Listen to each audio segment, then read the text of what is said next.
কোটি টাকা ইতিমধ্যে বরাদ্দ হয়েছে বিভিন্ন রাস্তা উন্নয়ন করবে। কোন কোন রাস্তা এবং কত কত কোটি টাকা বরাদ্দ হয়েছে সব মিলিয়ে?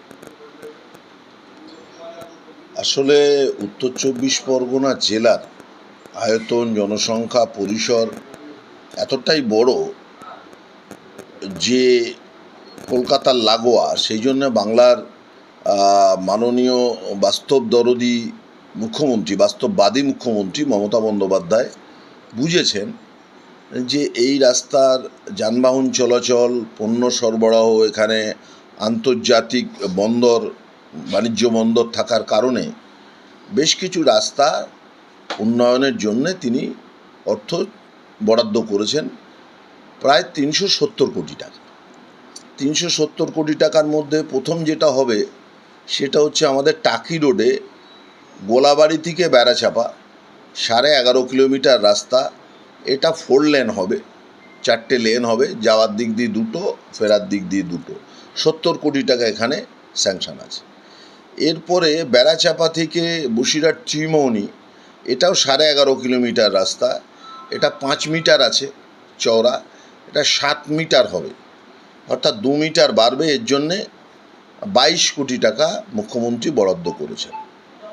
এরপরে বনগাঁ থেকে বনগাঁ টু দত্তফুলিয়া, একদম নদিয়ার বর্ডার ভায়া হেলেঞ্চা, এখানে 5.5 মিটার রাস্তা আছে, এখানে 7.5 মিটার রাস্তা হবে। এখানে প্রায় 36 কিলোমিটার রাস্তা, এটা অনেক বড় রাস্তা, একদম বনগাঁ থেকে দত্তফুলিয়া ভায়া হেলেঞ্চা, মানে অনেক বড় রাস্তা।